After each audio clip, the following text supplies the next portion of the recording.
लो जी, ना सर्दी ख़त्म हो रही है और ना पाकिस्तान की हारें ख़त्म हो रही हैं, ना सर्दी का से जान छूट रही है और ना ऐसा कोई सिलसिला बन रहा है, ना कोई सूरत हाल बन रही है कि पाकिस्तान से ये हारों का जो एक सीज़न शुरू हुआ है वो ख़त्म हो जाए।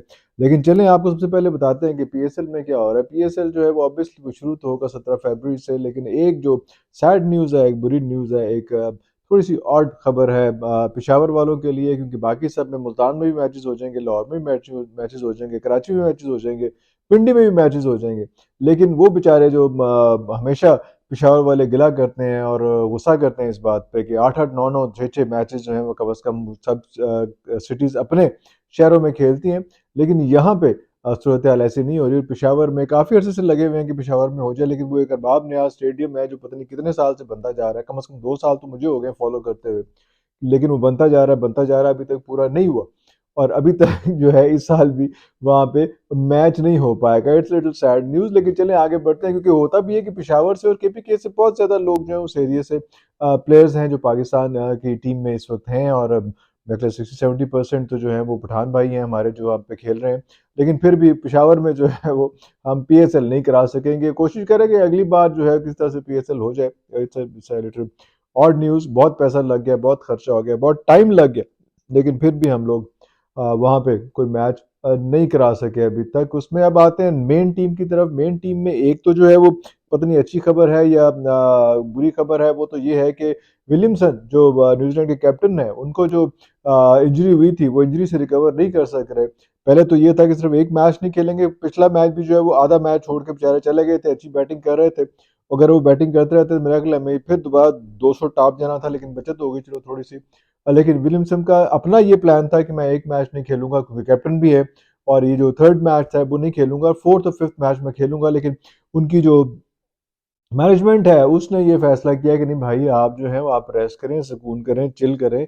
ये तो टूर्नामेंट हम जीत ही जाएँगे, लेकिन अगले जो टूर्नामेंट्स आ रहे हैं वो ज़्यादा इम्पोर्टेंट है, उन पे ध्यान रखें और इसलिए कोई बात नहीं, आप जो है पाकिस्तान को इतना इतना सीरियस ना लें, कोई बात नहीं, 2 मैच जीत चुके हैं, 3 मैच रह गए हैं। ये बचत हो जाएगी, कोई ऐसा मसला नहीं होगा, ये तो हम भुगता ही लेंगे। लेकिन इसके साथ-साथ जो खबरें यहाँ से आ रही हैं अपनी टीम की तरफ से, वो खबरें भी कुछ बहुत ज़्यादा अच्छी रही हैं। जो रिफ्ट का बार-बार ज़िक्र आ रहा है कि शाहीन शाह अफरीदी और बाबर आज़म के हवाले से कि ये दोनों जो हैं वो आपस में कॉन्फ्लिक्ट है और एक-दूसरे को मुलाकात नहीं करते, मिलते नहीं, देखते नहीं। ये भी थोड़ी-सी बातें मेरे ख्याल तस्वीरों में भी कुछ आजकल आ रहा है सोशल मीडिया पे। उस एंगल से तस्वीरें खींची हुई हैं, पता नहीं किस स्ट्रेस में, किस टेंशन के दौर में, किस टाइम पे खींची हुई हैं कि पता नहीं चल रहा कि वाक़ई ऐसा वाक़या है, ऐसी चीज़ है कि नहीं है। ड्रेसिंग रूम में थोड़ी-सी रिफ्ट येस ज़रूर सुनने को मिली, चीज़ें हुई उसमें कि आपस में मशवरा वगैरह नहीं करते। पहले मैच में भी देखा कि उनको चाहिए था शाहीन को कि पहला मैच था जो वैसे आप खेल रहे होते हैं लाहौर कलंदर की तरफ से या किसी और फ्रेंचाइज़ की तरफ से और बात होती है, जब आप नेशनल खेल रहे होते हैं, इंटरनेशनल खेल रहे होते हैं तब बात डिफरेंट होती है। तो शाहीन में थोड़ा-सा ये एरोगेंस कह लें या क्या कह लें, पहले भी कुछ मसाइल आए थे, आपको याद है कि उन्होंने पहले भी सरफराज को भी जो है वो झिड़क दिया था बहुत बुरे तरीके से, मगर वो मेरे ख्याल उसके बाद एक्सक्यूज़ वगैरह भी किया था, चीज़ें हुई थी उसमें। सरफराज ने भी कहा था कि मैं सीनियर हूँ, मेरा थोड़ा-सा ख़्याल रखना चाहिए, अगर आपने बाउंसर मारा, मुझे बॉल लगी, थोड़ा-सा ख़्याल कर लो। लेकिन नहीं हुई थी चीज़ें, कोई बात नहीं, वो चीज़ें आगे बढ़ती गई।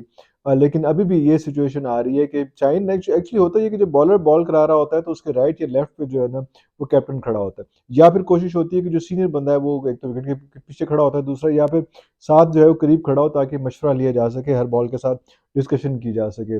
हमें ये भी अजीब लगा, चलो एक तो वो सेंस बनती है कि अगर स्लिप में खड़ा हुआ है रिजवान, तो चलो वो बाबर तो चलो मेक सेंस कि वो एक इंपॉर्टेंट पोजीशन है, वहाँ पे खड़ा हुआ है, पिच के करीब खड़ा हुआ है। लेकिन अगर आप डीप फाइन लेग पे भेज देंगे उसको और वहाँ पे फील्डिंग कराएँगे, वहाँ पे किस बंदे को फील्डिंग कराते हैं? वहाँ पे उस फास्ट बॉलर को फील्डिंग कराते हैं, जहाँ पे सबसे कम बॉल आनी होती है।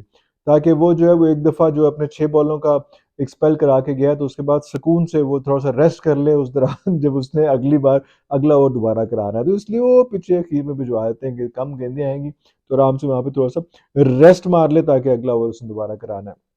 वहाँ पे अगर आप बाबर को खड़ा कर देंगे, तो मैंने नहीं देखा कि इस जगह पे ऐसी जगह पे बाबर को खड़ा किया जा सकता था। वो थोड़ी-सी बातें इस किस्म की थी कि फ़ील्ड प्लेसमेंट के हवाले से चीज़ों से कि लोगों ने उससे भी फ़ील किया कि ये ऐसी चीज़ नहीं हो रही। जब कोई आउट होता है, सब लोग इकट्ठे होते हैं, तो उस वक़्त डिस्कशन का एक बड़ा अहम मौका होता है, सिचुएशन होती है। वहाँ पे भी ऐसी चीज़ें नहीं नज़र आईं कि उसने कोई डिस्कस कर रहा है, कोई स्ट्रैटेजी प्लान कर रहा है, चीज़ें कर रहा है।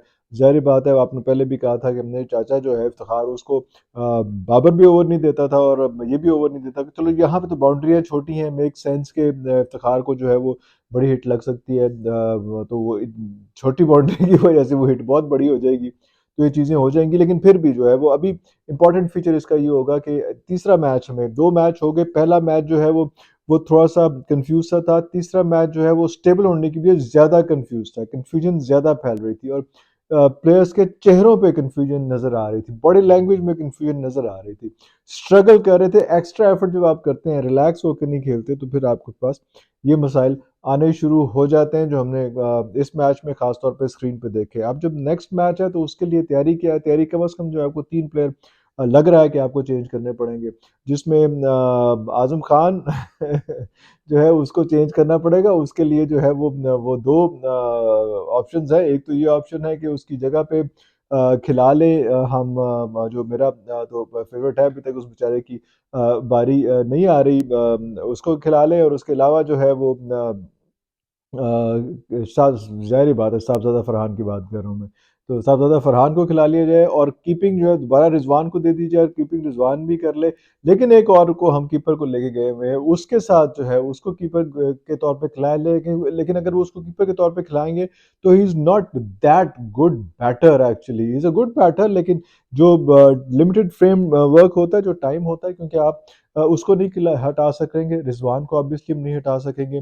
बाबर ने परफॉर्मेंस दी है, बाबर को हम नहीं हटा सकेंगे और उन पोजीशंस पे भी नहीं हटा सकेंगे। बाबर जो है वो अगर 1 डाउन आ रहा है तो 1 डाउन और 2 down in this position, actually in this situation is almost opener. तो ओपनर तो नहीं होता, लेकिन वो ऑलमोस्ट ओपनर ही होता है, 1 डाउन जो 2 डाउन होता है। तो उसके बाद ही किसी पोजीशन पे जहाँ पे ये 4 डाउन पे या 5 डाउन पे ये इसको खिलाते हैं आज़म खान को, वहाँ पे उसको खिला देना रहीमुल्लाह को, तो वो ज़रा देखना पड़ेगा किस तरह से वहाँ पे उसकी पोज़ीशन बनती है। उतना हार्ड हिटर है वो, जो स्टैटिस्टिक्स है हमारे पास उसमें तो वो नहीं लग रहा। दूसरा जो है वो हमें ये देखना पड़ेगा कि इसको मीर हमज़ा की जगह पे जो है वो नवाज़ को खिलाना है। नवाज़ के दोबारा मसला ये आया था कि नवाज़ भी जो है वो जब हिट खाता है तो बहुत बड़ी हिट खाता है। लेकिन ये तो वैसी बाउंड्रियाँ छोटी हैं, तो ये तो बड़े आराम से वो जो है बॉल बाहर फेंक दी जाएगी। और तीसरा जो है इसमें देखना पड़ेगा कि क्योंकि पहले मैच में तो बहुत ही बुरा था ये मीर हमज़ा। दूसरे मैच में थोड़ा-सा उसने बेहतर परफ़ॉर्म किया, लेकिन उतना बेहतर परफ़ॉर्म नहीं कर पाया जितना उस जगह पे, उस पोज़ीशन में एक ही स्पिनर के होते हुए जो है वो करना चाहिए था। तो नवाज़ को मेरा ख़्याल है उसकी वहाँ पे एक एंट्री हो जाएगी वहाँ पे। और तीसरा जो है वो आपको देखना पड़ेगा कि आमिर जमाल को क्या करना है। आमिर जमाल को खिलाना है, कोशिश की थी बैटर के तौर पे उसको खिलाया जाए, लेकिन वो भी कन्फ्यूज़्ड बैटर लगा। प्रेशर जो है वो एब्ज़ॉर्ब करने की उनमें, इन प्लेयर्स में हिम्मत और ताकत और जुर्रत नहीं है। उसमें जो है वो सब लोग फँस रहे हैं। तो उसको भी देखना पड़ेगा कि आमिर जमाल की जगह पे जो है वो किसको खिलाना है, वहाँ पे कोई और पेसर खिलाएँ। पेसर जो है वो ऑब्वियसली 2-3 पेसर वहाँ पे ऑलरेडी बैठे हुए हैं, जिसमें वसीम जूनियर भी हैं और बाकी भी हैं। तो उनको लिए भी जो है वो अच्छी अपॉर्चुनिटी होगी कि अगर इसको खिलाया जाए, क्योंकि 2 मैचेस हो चुके हुए। अब ये तीसरा, चौथा और पाँचवाँ ये सीरीज़ जो है अगर बगैर हम जीते वापस आए, या कोई 1 मैच भी जीते या 2 मैच जीते बगैर वापस आए, तो बुरी बात होगी। बल्कि होना तो ये चाहिए कि अगले तीनों मैचेस हो गया, सारा कुछ हो गया, सारा कुछ देख लिया, प्लेयर्स जो है वो नए हैं, आपस में टीम बिल्डिंग नहीं हो रही, टीम बिल्डिंग हो जानी चाहिए, अब ये हो जाना चाहिए।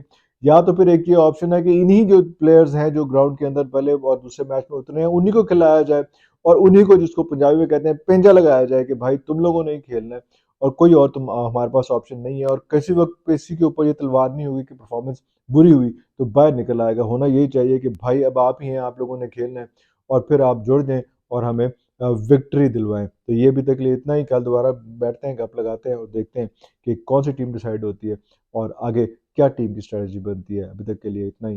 पाकिस्तान जिंदाबाद।